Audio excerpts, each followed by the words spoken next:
All right, guys. I have one last thing here. Do you guys want to talk about this? Yeah. I've got a plot theory. Oh no. That has been posited. Do you guys want to discuss that, or do you guys want to? Well, I've been wearing my thinking cap for like 2 hours, so it's about time because it's itchy. Okay. So you guys want to dive into this, or you want to save it for another cast? No, hit me. All right, baby. Hit me. We're taking out. We're going to pile drive 2018 to the max. Hit me with your best shot. All right. Fire away. Benatar. Pat my Benatar.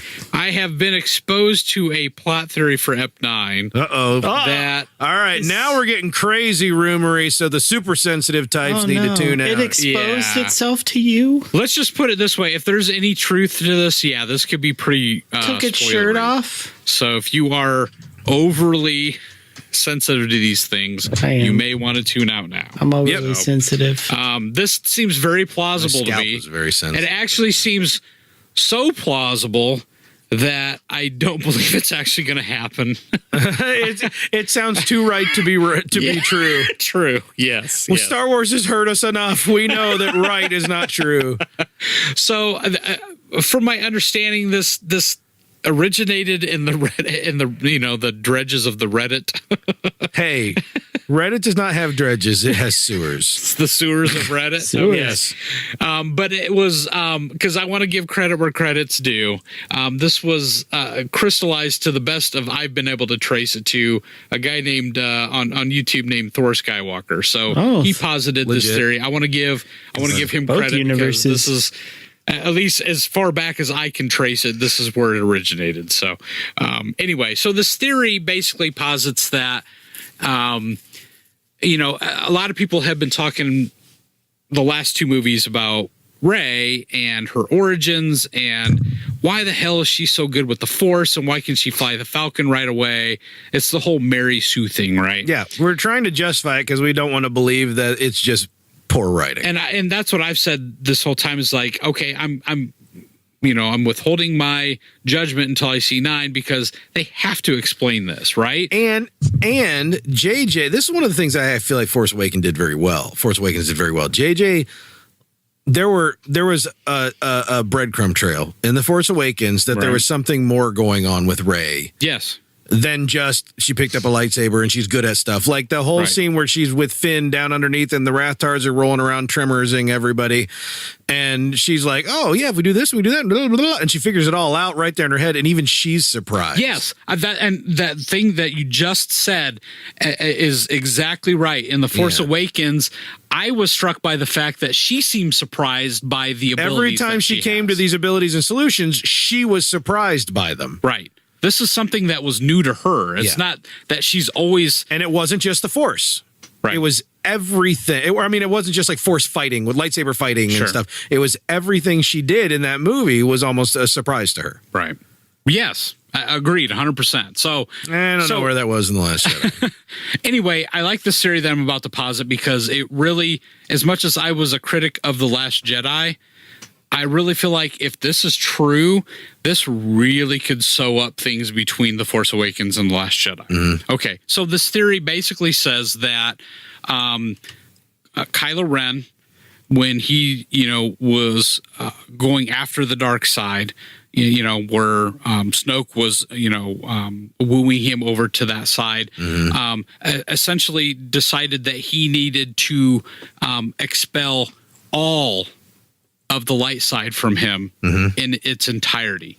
And which for a second, this is a slight departure from a lot of what we've seen from Dark Jedi and Sith before, where what they crave is power. Right. Not purity. We don't see as much focus on purity. We see it's power, and that lust for power is what? Corrupting. Right. Whereas Kylo seems to be bent on purity, on almost like purifying himself Yes. from light, like expelling all light from himself. And going to The Force Awakens, where you have the scene where he's talking to the helmet, Yep. where he's almost praying to his grandfather, help me, Yep. help me get rid of this Yep. out of me. He's struggling with the light. Yep. That was one of the things that we loved about The Force Awakens, Yep. is that we've got a bad guy that is struggling with the light side of the Force. That Yep. was so foreign and new. Yeah. And it was, it's a crazy departure from what we know, of, old legends and the old canon and all that good stuff. It was always struggling with the dark or committed to the dark. So, yes. So yeah, it's interesting that you put it that way because, so he comes to this realization. Actually, he looks, this theory anyway posits that he looks at Vader, and what was Vader's failing? Well, Vader's failing was that he still had the light in him, and that and at the end of the day, he came full circle and killed Palpatine and was redeemed by Luke, and now that Kylo is a disciple of Vader, he's looking for a way, how do I do this time without being tempted by the light and all that good stuff. So this theory posits that that Kylo went through some sort of ritual, dark side ritual, Sith ritual of some sort, where he basically splits himself in two, where the all that remains of him is the dark side, where he has split off the light side of him entirely. Right. And now through this process or whatever, it's basic. Well, let me just say it. Essentially, Rey is the manifestation of Kylo Ren, the light side of Kylo Ren. Okay, so he has expelled this. The light side of Kylo Ren goes off somewhere and plants itself in this little girl, Rey. Yep. And now, Rey's origin is she? Is she a complete manifestation of the Force, or was she an existing, child? And the I light still side. want to believe that this ritual or whatever, if it was a thing that he had her, and he did it, and he cast it into her because it had to go somewhere, right? Because I still want it justified. Because if this goes unjustified, Star Wars has failed, in my opinion. Right. Well, it could be like Preacher. Preacher failed. Because season 2 happened. When in The Force Awakens, when they say, "Oh yeah, there was a girl," when the stormtrooper's reporting to him, he's like, "A girl? Yeah, what girl? What girl?" Right. And then turns around and beats the crap out of a console. Well, and that must be justified, or everyone attached to this franchise has failed. Well, because otherwise it's just a stupid loose and end. it's not only that, but as he says that line as they are orbiting Jakku. Yep. So he knows they're in close proximity to what he had done. Plus, I still felt like the arm that was holding her arm, or the hand that was holding her arm, looked like it could have been Kylo. The arm is Unkar Plutt. Oh, was it Unkar Plutt's arm? Yes. Oh, okay. Clearly. Okay. Clearly. Okay. Either way, he also knows about who her parents are, so they sold her to him for booze money. Yeah, see, and this is where this all starts to tie up, right? Because of course he would lie to her, in The Last Jedi, telling her, "Oh yeah, you're nobody," blah blah blah, because he doesn't want her to. Well, and it explains his obsession with her as well, right? Because when he finds out that oh my gosh, this girl, suddenly has got all these abilities and she's bested me in combat twice, that type of thing. Now he's got a scholarly fascination with how is this happening? Right. It's starting to make more sense. Right. And, if you look at Rey as being a manifest, once being part of Kylo Ren, right? So it starts to make sense. So actually, it makes start to wonder if, like, as he trains and becomes more powerful, even though his light side is separated from him, it's also becoming more powerful and more in connection with the Force, even though it's not in him, it's in someone else. You also notice that she doesn't start getting her powers until he's in close proximity to her. Yeah. Right? Yeah. So maybe his proximity to her is the Force Awakens. It's the Force Awakening in her, right? Yeah. So, his proximity to her is awakening these abilities. And actually, a lot of people don't understand this or know this, and I just found this out myself, but the novelization of The Force Awakens the scene where he has captured her and he's questioning her on the ship. Yeah. In the novelization, you can't really tell this from the movie, but in the novelization, they basically make it sound like that when she connects to him, remember he's trying to probe her brain, but she pushes back. Yeah. And she's like, you're afraid that you won't be able to live up to Vader's, she's like suddenly calling him out. Yeah. Well, during that scene, essentially she downloads everything from him into her. Oh, so really? that's the explanation of why she has suddenly all these force abilities. Okay. Is that it's basically rushed all back into her. Okay. And it's essentially the two halves of Kylo trying to reunite. Mm-hmm. So that felt very interesting to me, that, there's this, and then, fast forward to Last Jedi, suddenly they've got this connection. And I know that Snoke claims that he was the catalyst for the two, to be able to contact each other. But right. I mean, if you look beyond that, I mean, just their connection and being able to talk to each other through the Force and all that stuff.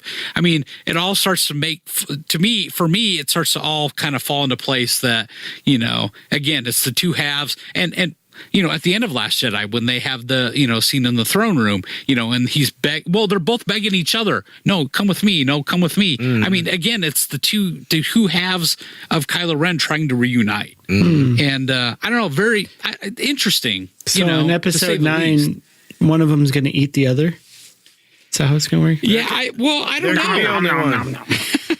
Yeah, I mean, but that's where the interesting part comes in because I don't know how you resolve that. One of them has to die. They do it. Yeah, no, yeah, obviously one of them has to die, but No, they just do it. They do it. They just I like do it. Corey's ending better.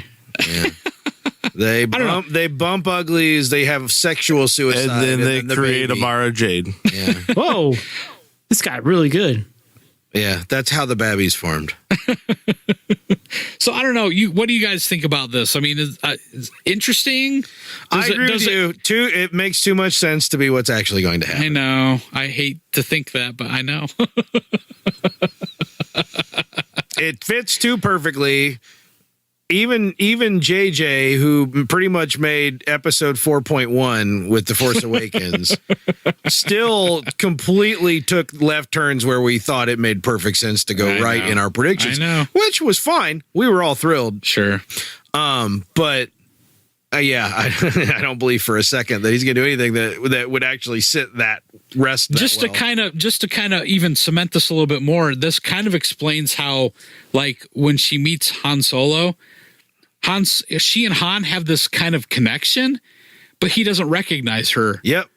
There's a connection there because, like, oh, that's, and he immediately is like, hey, she's going to take over for me and all that stuff. And you're like, whoa, you met this trash bag girl. But there's a connection there that he doesn't quite understand. And it's because essentially that's his sibling or his son, son, daughter, offspring in a sense. Yeah. That he doesn't recognize. Yep. Too good.